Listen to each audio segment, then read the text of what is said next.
Kita kembali ke novel Istri Kesayangan Tuan Arga. Bab 17. Pukul 11 malam, Arga baru pulang dari kantornya. Dia hari ini lembur setelah libur pernikahan kemarin. Banyak kerjaan yang mesti dia selesaikan. Arga langsung naik ke atas menuju ke kamarnya. Ceklek. Arga membuka pintu yang ternyata tidak dikunci oleh Zara. Dia masuk ke dalam. Dia mengerutkan keningnya ketika melihat punggung istrinya bergetar. Ditaruhnya jas dan juga tas di atas nakas. Kemudian dia mendekati istrinya yang ada di ranjangnya itu. Arga duduk di tepi ranjang dan memegang bahu istrinya. "Hai, aku pulang. Kamu kenapa menangis?" tanya Arga lembut sambil menarik sedikit bahu Zara supaya menghadap ke arahnya. Bukannya menjawab, tangis istrinya semakin kencang, membuat Arga bingung. "Ada apa? Apa kamu ingin sesuatu?" tanya Arga sambil mengusap pipi istrinya. Babynya minta dipeluk, tapi kamunya tidak pulang-pulang," jawab Zara sambil menangis. Zara menarik ingusnya agar tidak keluar. Arga yang melihatnya tidak jijik tapi malah merasa lucu. Istrinya ini menangis hanya ingin dipeluk olehnya. "Yang minta dipeluk itu kamu atau babinya?" goda Arga sambil menyingkirkan rambut yang menutupi wajah istrinya. "Babinya, jawab Zara sambil sesenggukan. Zara juga bingung dengan dirinya. Mood dia suka tiba-tiba berubah.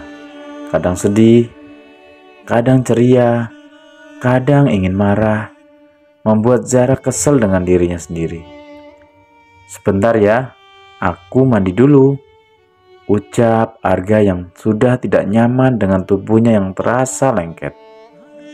"Jangan lama-lama, babynya sudah ngantuk," ucap Zara alasan, padahal bukan babynya yang ngantuk, tapi dirinya. Arga tertawa kecil melihat wajah sembab Zara. Malam ini istrinya sedang manja dengannya. Namun Arga selalu mendengarkan perkataan dokter yang harus sabar menghadapi wanita hamil, karena moodnya sering berubah-ubah. Arga meninggalkan Zara di atas ranjang. Lalu dia masuk ke dalam kamar mandi untuk membersihkan tubuhnya. Arga mempercepat mandinya, hanya butuh waktu 15 menit. Arga keluar dari dalam kamar mandi. Namun saat dia keluar dari kamar mandi, istrinya sudah tertidur dengan posisi miring. Tadi sebelum aku pulang nangis-nangis minta peluk. Sekarang giliran sudah akunya malah tidur. Kelakuan orang hamil memang sudah ditebak, ucap Arga sambil jalan menghampiri bininya.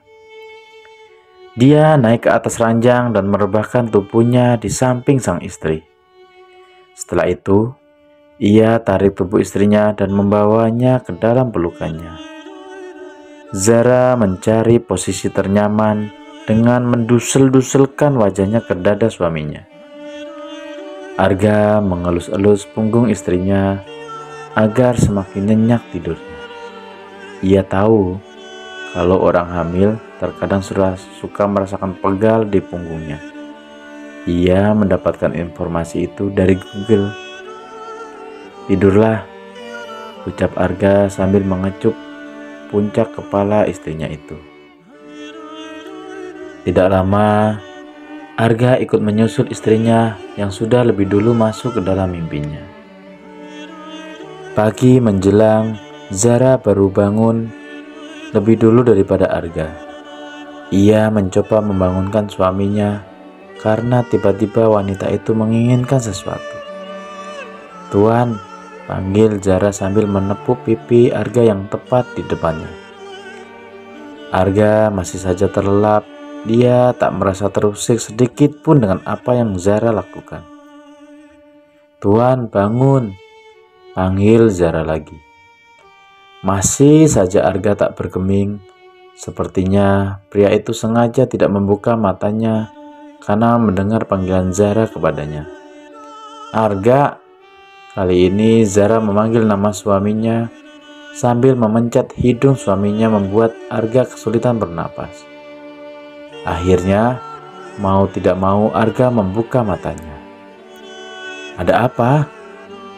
Kenapa kamu mengganggu tidurku?" tanya Arga dengan raut wajah kesal. "Aku ingin beli bubur ayam, tapi aku tidak punya uang," lirih Zara. "Bukankah aku sudah memberikanmu kartu? Lalu, kenapa masih meminta uang?" tanya Arga heran. Ia tahu kalau Zara bukan gadis kampung yang tidak bisa menggunakan kartu ATM. Tapi kenapa istrinya masih saja minta uang? Apa istrinya itu tidak memakai kartunya? Pikir Arga bertanya-tanya dalam benaknya. "Aku malas ambil uang ke ATM. Lagian beli bubur ayam mana bisa pakai kartu," sahut Zara. "Kamu ini ada-ada aja. Biar aku yang belikan, kamu tunggu di rumah saja," ucap Arga sambil menyibak selimutnya. "Aku ikut. Aku ingin jalan-jalan pagi," pinta Zara dengan tatapan memohon. Arga yang merasa kasihan pun akhirnya mengizinkan istrinya ikut. Mereka masuk kamar mandi terlebih dahulu untuk menggosok gigi dan cuci muka. "Kalian berdua mau kemana?" tanya Mami Ella ketika melihat Arga dan Zara turun dari tangga sambil menggunakan baju olahraga. "Mau jogging sekalian nyari bubur ayam, Mam. Mami sudah masak untuk kalian. Kenapa kalian malah ingin membeli bubur ayam?" ucap Mami Ella. "Maaf, Mam, tapi tiba-tiba Zara ingin makan bubur ayam," sahut Zara merasa tak enak dengan ibunya. "Oh, itu pasti kerjaan cucu Oma yang ada di perutmu. Sana buruan cari bubur ayamnya gak? Mami tidak mau ya kalau cucu Mami nanti ileran," seru Mami Ella sambil mengusap perut Zara yang masih terlihat rata. "Kalau begitu kita berangkat dulu ya, Mam," pamit Arga. Begitupun dengan Zara yang ikut pamit dengan mertuanya.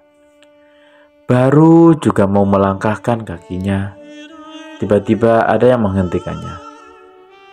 "Om Alga, Om Aunty, Zala mau kemana?" tanya Naila yang melihat mereka berdua ingin pergi. "Kita mau nyari bubur ayam, sayang," sahut Arga sambil mengusap kepala keponakannya itu. "Nay, boleh ikut ndak?" tanya Naila sambil ngedip-ngedipkan matanya lucu, membuat siapapun yang melihatnya bikin gemes. "Boleh dong, keponakan Om boleh ikut," kata Arga sambil tersenyum sayang kepada Naila. Gadis kecil itu langsung girang heboh. Dia menggandeng tangan Arga dan Zara yang tak sabaran. Mereka bertiga pergi menggunakan motornya menuju ke taman. Biasanya kalau pagi hari di taman banyak abang-abang pada jualan. Tak butuh waktu lama mereka pun sampai di taman. Karena jarak dari rumah Arga menuju ke taman memang tidak terlalu jauh. "Mau langsung makan atau muter-muter dulu?" tanya Arga ketika sudah turun dari motornya. "Makan langsung aja ya, aku sudah lapar," jawab Zara malu. "Ya sudah, ayo kita makan dulu," kata Arga. Keduanya menggandeng tangan Naila yang ada di tengah. Mereka bertiga seperti potret keluarga yang bahagia. Tiba di gerobak penjual bubur, Arga langsung memesan 3 bubur ayam untuk mereka bertiga. Kebetulan Naila juga ingin makan bubur ayam. Pesanan mereka datang dengan terburu-buru. Zara langsung memakan buburnya. Awas pelan-pelan, buburnya masih panas, peringatnya kepada sang istri. Zara hanya membalasnya dengan anggukan. Zara memakan buburnya dengan begitu lahap. Hanya sebentar, bubur di piring Zara sudah ludes tak tersisa. Padahal bubur Arga dan Naila saja masih tinggal setengah, tapi punya Zara sudah habis. Zara terus melihat ke arah Arga yang sedang makan bubur. "Kamu masih mau?" tanya Arga yang melihat istrinya terus menatapnya. Zara menjawabnya dengan anggukan kecil karena malu. Arga menggeleng-gelengkan kepalanya melihat nafsu makan istrinya yang begitu banyak. Arga sangat bahagia melihat istrinya yang sudah tidak malu-malu kepadanya. Dia berharap si Zara akan menjadi istrinya dan mendapatkan kebahagiaan dengannya. Bersambung.